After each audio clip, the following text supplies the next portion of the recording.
Myself Anusha. ನಾವು ಬಂದಿರೋ ದಾವಣಗೆರೆಯಿಂದ. ನಾವು ಇವತ್ತು ಇಂಟರ್ವ್ಯೂ ಮಾಡೋಕ್ಕೆ ಹೊರಟಿರೋರ ಹೆಸರು ಮಂಜು ಮಗೋರಿ ಅಂತ, ಇಂಟರ್ನ್ಯಾಷನಲ್ ಬಾಡಿ ಬಿಲ್ಡರ್.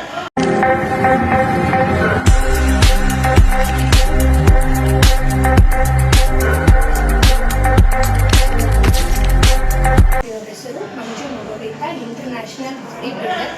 ಇಷ್ಟೊಂದು ಅಚೀವ್ ಮಾಡೋದು ನಿಮ್ಮ ಲೈಫ್ ಜರ್ನಿ ಬಗ್ಗೆ.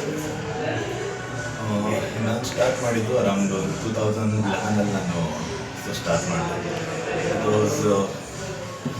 ನಮ್ಮ ಸಣ್ಣದಾಗಿ ಕ್ಯಾಂಟೀನ್ ಇದೆ ಹೋಟೆಲಲ್ಲಿ.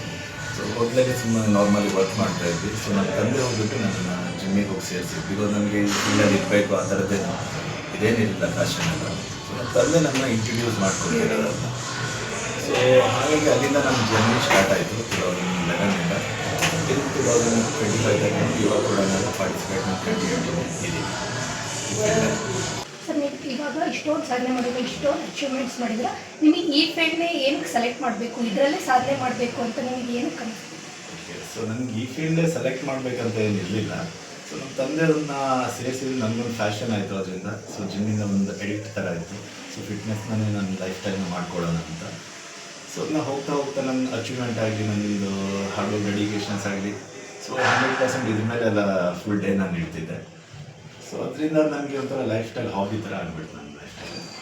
ಸರ್, ನೀವು ಅಂದರೆ ಈ ಫೀಲ್ಡ್ನ ಸೆಲೆಕ್ಟ್, ನಿಮ್ಮ ಲೈಫಲ್ಲಿ ಒಂದು ಟರ್ನಿಂಗ್ ಪಾಯಿಂಟ್ ಅಂತ ಇರುತ್ತೆ, ನಾನು ಇದನ್ನು ಸೆಲೆಕ್ಟ್ ಮಾಡಬೇಕು, ಒಂದು ಟರ್ನಿಂಗ್ ಪಾಯಿಂಟ್ ಇರುತ್ತೆ, ನಾನು ಈ ಫೀಲ್ಡ್ ಚಾಯ್ಸ್ ಮಾಡೋಕ್ಕೆ ಏನಂತ ಆ ಟರ್ನಿಂಗ್ ಪಾಯಿಂಟ್ ಏನು ಸರ್ ನಿಮ್ಮ ಲೈಫಲ್ಲಿ? ನನಗೆ ಯಾವತ್ತು ಆ ಥರದ್ದು ಯಾವತ್ತೂ ಏನು ಫೀಲ್ ಅನಿಸ್ಲಿಲ್ಲ. ಬಿಕಾಸ್ ನಾವು ಅಂಡರ್ ಸ್ಕೂಲ್ ಟೈಮಲ್ಲೆಲ್ಲ ಅಂಡರ್ 16 ಕ್ರಿಕೆಟಲ್ಲೆಲ್ಲ ನಾವು ಫಸ್ಟ್ ಹೋಗ್ತಿದ್ವಿ ಕ್ರಿಕೆಟ್ಗೆಲ್ಲ. ಸೊ ಅದಾದಮೇಲೆ ಸ್ಕೂಲ್ ಲೈಫ್ ನಂದು ಯಾವಾಗ ಸ್ಟಾಪ್ ಆಯಿತು, ಸೊ ಅದಾದ್ಮೇಲಿಂದ ನನಗೆ ಸೊ ಹೋಟೆಲ್ ಫೀಲ್ಡ್ ಯಾವಾಗ ನಮ್ಮ ತಂದೆ ಜೊತೆ ಎಲ್ಲಿಗೆ ಬಂದರು, ಸೊ ಆವಾಗಿಂದ ನನಗೆ ಈ ಫೀಲ್ಡಿಗೆ ಬಂದ ಬಿಟ್ಟರೆ ನನಗೆ ಆ ಥರದ್ದು ಸೊ ಇದಕ್ಕೆ ಹೋಗ್ಬೇಕು ಅನ್ನೋ ಥರ ಏನಿರಲಿಲ್ಲ ಸರ್. ಸರ್, ಒಂದು ಸಕ್ಸಸ್ ಆಗೋಕ್ಕೂ ಮುಂಚೆ ಒಂದು ಫೇಲ್ಯೂರ್ ಅನ್ನೋದಿರುತ್ತೆ, ಸೋತ್ಮೇಲೆ ಗೆಲ್ಲೋದು ಅನ್ನೋದಿರುತ್ತೆ.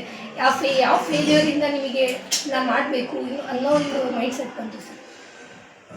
ಮೈಂಡ್ ಸೆಟ್ ಅನ್ನೋದಕ್ಕಿಂತ ಸೊ ಒಂದು ಕಾಂಪಿಟೇಷನ್ನ ಆರ್ಗನೈಸ್ ಮಾಡಿದರು ಅರೌಂಡ್ 2013 ಮೇ ಬಿ ಮುನ್ಸಿಪಾಲ್ಟಿಯಲ್ಲಿ. ಸೊ ಅದು ಡಿಸ್ಟಿಕ್ ಲೆವೆಲ್ ಕಾಂಪಿಟೇಷನ್ ಆಗಿತ್ತು. ಸೊ ಅದಕ್ಕಿಂತ ಬಿಫೋರ್ ನಾನು ಒಂದು ಫೈನಾನ್ಸಲ್ಲಿ ಒಂದು 5,000 ರೂಪಾಯಿ ಫೈನಾನ್ಸಲ್ಲಿ ಸಾಲ ಮಾಡಿದ್ದೆ. ಸೊ ಆ ಫೈನಾನ್ಸಲ್ಲಿ ಸಾಲನ ನನಗೆ ತೀರಿಸ್ಲಿಕ್ಕಾಗಿರಲಿಲ್ಲ ಫೈನಾನ್ಸ್ನ. ಸೊ ಆ ರೀಸನಲ್ಲಿ ಒಂದು ಕಾಂಪಿಟೇಷನ್ನ ಆರ್ಗನೈಸರ್ ಮಾಡಿದ್ರು ಅಂತ ಪೋಸ್ಟರ್ ಒಂದು ಹಾಕಿದ್ರು ಸ್ಟೇಡಿಯಮಲ್ಲಿ, ಜಿಮ್ಮಲ್ಲಿ. ಸೊ ಆ ಪೋಸ್ಟ್ ಕಾಂಪಿಟೇಷನ್ ಪ್ರೈಸ್ ಬಂದುಬಿಟ್ಟು 5,000 ರೂಪಾಯಿ. ನಾನು ಆ ಕಾಂಪಿಟೇಷನ್ ಪ್ರೈಸ್ ಮನಿನ ನೋಡಿಬಿಟ್ಟು ಸೊ ನಾನು ಯಾರ ಹತ್ರ ಫೈನಾನ್ಸ್ ಏನು ಇಸ್ಕೊಂಡಿದ್ದೆ, ಸೊ ಅವ್ರಿಗೊಂದು ಫೋನ್ ಮಾಡಿ ಹೇಳಿದೆ, ಅಣ್ಣ ಈ ಥರ ಇಲ್ಲ, ಸಂಡೇ ಕಾಂಪಿಟೇಷನ್ ಇದೆ, ಸೊ ಮುಗಿಸ್ಬಿಟ್ಟು ನಾನು ಕೊಡ್ತೀನಿ. ಬಿಕಾಸ್ ನನಗೆ ಹೇಗೆ ಕಾನ್ಫಿಡೆನ್ಸ್ ಅಂದರೆ ಮುಂಚೆಯಿಂದ ಸೊ ಎಲ್ಲೇನು ಕಾಂಪಿಟೇಷನ್ ಮಾಡಿದ್ರು ಓಕೆ ನಾನು ಪಾರ್ಟಿಸಿಪೇಟ್ ಮಾಡಿದರೆ ಈ ಕಾಂಪಿಟೇಷನ್ ನಾನು ಗೆಲ್ತೀನಿ.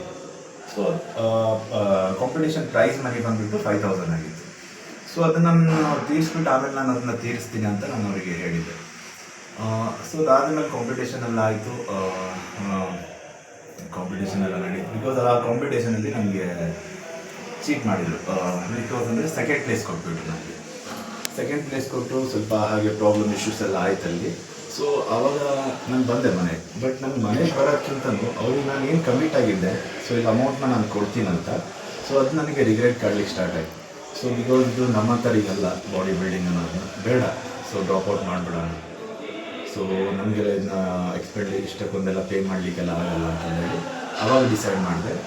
ಅದಾದ್ಮೇಲೆ ನನ್ನದು ಹಳೆ ಜಿಮ್ ಒಂದಿದೆ, ಸಿರಾಜ್ ಜಿಮ್ ಅಂತ. ಸೊ ಜಿಮ್ ಕೋಚ್ ಇದ್ದಾರೆ ಧನ್ಯಣ್ಣ ಅಂತ. ಸೊ ಅವರು ಬಂದುಬಿಟ್ಟು ನನ್ನ ಮತ್ತೆ ರೀಪುಷ್ ಮಾಡಿಬಿಟ್ಟು, ಇಲ್ಲ ಇದು ನೀನು ಬಿಟ್ಟರೆ ಮತ್ತೆ ನಿಮ್ಗೆ ಒಲ್ದಿದೆ ಮಾಡು ಅಂತ ಹೇಳಿದಾಗ ದ್ಯಾಟ್ ಈಸ್ ಅದು ನನ್ನ ಲೈಫಿಗೆ ಒಂದು ಟರ್ನಿಂಗ್ ಪಾಯಿಂಟ್ ಅಂತ ಆ್ಯಕ್ಚುಲಿ ಮತ್ತೆ ನಾನು ಸ್ಟಾರ್ಟ್ ಮಾಡಿರೋದು. ನೀವು ಇಷ್ಟೊಂದು ಸಾಧನೆ ಮಾಡಿ ನಿಮ್ಮ ಬ್ಯಾಕ್ಬೋನ್ ನಿಮ್ಮ ಸ್ಕೂಲ್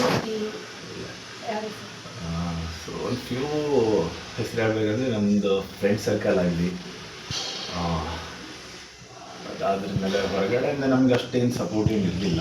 ನಮ್ಮ ಸರ್ ಇದ್ದಾರೆ, ಬಾಬು ಸರ್ ಅಂತ, ಅವರೆಲ್ಲ ನಮಗೊಂಥರ ಬ್ಯಾಕ್ ಸಪೋರ್ಟ್. ಹಾಗೆ ನಮ್ಮ ಬ್ರದರ್ ಹೋಗಿದ್ರು ಪ್ರತಾಪ್ ಅಂತ, ಸೊ ಮೊನ್ನೆ ಡೆತ್ ಆದರು. ಹಾಗೆ ಇನ್ನೂ ಫ್ಯೂ ಮೆಂಬರ್ಸ್ ಇದ್ದಾರೆ ನನ್ನ ಲೈಫಲ್ಲಿ ಚೂಸೇಬಲ್.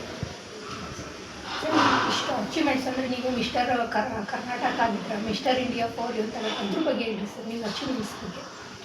ಅಚೀವ್ಮೆಂಟ್ ನನಗೆ ಹೇಗೆಂದರೆ ಈಗ 2012ಇಂದ ನಾನು ಫಸ್ಟ್ ಕಾಂಪಿಟೇಷನ್ ಥರ್ಡ್ ಪ್ಲೇಸ್ ಮಾಡಿದ್ವಿ district level. Then second competition ಕೂಡ third place, third competition second place, fourth competition first place. So ಅಲ್ಲಿಂದ ಏನು ಫಸ್ಟ್ನ ಮಾಡ್ಕೊಳ್ತಾ ಬಂದಿದ್ದೀನಿ. ಸೊ ಟಿಲ್ ಟುಡೇ ಪ್ರಕಾರ ನಾನು ಇವತ್ತು ಕೂಡ ಫಸ್ಟಲ್ಲೇ ಮಾಡ್ತೇನೆ. ಸಮ್ ಫ್ಯೂ ಕಾಂಪಿಟೇಷನ್ ಕೂಡ ಸೆಲೆಕ್ಷನ್ಸು ಆ ಥರದ್ರಲ್ಲೆಲ್ಲ ಸೊ ಫಸ್ಟ್ ಸೆಕೆಂಡ್ ಆ ಥರ ಆಗಿದೆ ಬಿಟ್ಟರೆ, ಅದರ್ವೈಸ್ ನಾನು ಮತ್ತೆಲ್ಲ ಕಡೆನೂ ಅಚೀವ್ಮೆಂಟ್ ನಂದು ಹಾರ್ಡ್ ವರ್ಕ್ ಇದ್ದೇ ಇರುತ್ತೆ, ಡೆಡಿಕೇಶನ್. ಸರ್ ನಿಮ್ಮ ಲೈಫ್ ಬೆಸ್ಟ್ ಡಿಸಿಷನ್ ಏನು ಸರ್? ಲೈಫ್ ಬೆಸ್ಟ್ ಡಿಸಿಷನ್ ಅಂದರೆ ಸೊ ಒಂದಕ್ಕೆ ಫೋಕಸ್ ಆಗಬೇಕು. ಸೊ ಗೋಲ್ನ ಸೊ 1000 ಗೋಲ್ ಇಟ್ಕೋಬಾರ್ದು. ಒಂದು ಗೋಲ್ನ ಇಟ್ಕೊಂಡು ಒಂದು ಕಡೆ ಫೋಕಸ್ ಮಾಡಿದರೆ ಬೇಗ ರೀಚ್ ಆಗ್ತೀರಾ ಅನ್ನೋದನ್ನ ನನ್ನ ಒಪಿನಿಯನ್. ಸರ್ ಈಗಿನ ಎಷ್ಟು ಹುಡುಗರಿಗೆ ಯಂಗ್ಸ್ಟರ್ಸ್ಗೆ ಬಾಡಿ ಮಾಡಬೇಕು, ನಾವು ಬಿಲ್ಡ್ ಮಾಡಬೇಕು, ಎಲ್ಲರಿಗೂ ಒಂದು ಡ್ರೀಮ್ ಅದು. ಈಗಿನ ಜನ್ರೇಷನ್ಗೆ ಅವ್ರಿಗೆ ನೀವು ಏನು ಸಜೆಸ್ಟ್ ಮಾಡ್ತೀರಿ? ಅವ್ರಿಗೆ ಏನು ಸಜೆಸ್ಟ್ ಮಾಡ್ತೀನಿ ಅಂದರೆ ಎಷ್ಟಾಗತ್ತೆ ಅಷ್ಟು ಫಿಟ್ನೆಸ್ ಕಡೆ ಸ್ಟಾರ್ಟ್ ಮಾಡಿ, ಇವತ್ತು ನಾಳೆ ಅಂತ ಕೂರಬೇಡಿ. ದೆನ್ ಅದರ್ವೈಸ್ ಅನ್ನೆಸೆಸರಿ ಮಾದಕ ವಸ್ತುಗಳಿಗಾಗಲಿ, ಡ್ರಿಂಕ್ಸ್ಗಾಗಲಿ, ಸ್ಮೋಕ್ ಆಗಲಿ, ಅದರಿಂದ ನಥಿಂಗ್ ಯೂಸ್. ಅದರಿಂದ ಬಾಡಿ ಡ್ಯಾಮೇಜ್ ಆಗುತ್ತೆ ಬಿಟ್ಟರೆ ಅದರಿಂದ ಏನೂ ಯೂಸ್ ಇಲ್ಲ. ಅದನ್ನೇ ಆ ಟೈಮ್ ಆಗಲಿ, ಅದಕ್ಕೆ ಹಾಕೋಂಥ ನೀವು ಇನ್ವೆಸ್ಟ್ ಮನಿ ಆಗಲಿ, ಅದನ್ನೆಲ್ಲ ಸ್ವಲ್ಪ ಫಿಟ್ನೆಸ್ ಕಡೆ ಇಟ್ಟರೆ ನಿಮ್ಮ ಹೆಲ್ತ್ ಕೂಡ ಚೆನ್ನಾಗಿರುತ್ತೆ. ಸೊ ಇನ್ನೂ ಸ್ವಲ್ಪ ಗ್ರೋನೂ ಆಗ್ತೀರ ಅಂತ ಹೇಳೋಕ್ಕೆ ಇಷ್ಟಪಡ್ತೀನಿ. Thank you sir. ನಿಮ್ಮ ಇಷ್ಟು ಬ್ಯುಸಿ ಶೆಡ್ಯೂಲಲ್ಲೂ ನಮಗೋಸ್ಕರ ಟೈಮ್ ಕೊಟ್ಟಿದ್ದು, ಇನ್ನೂ ಹಿಂಗೆ ಅಚೀವ್ಮೆಂಟ್ಸ್ ಮಾಡ್ತಾ ಇದ್ದೀವಿ. ನಮ್ಮ ದಾವಣಗೆರೆ ಅಂತ ಹೇಳೋಕೆ ಇನ್ನೂ ನಮಗೆ ಖುಷಿ ಆಗುತ್ತೆ. Thank you sir. Thank you so much.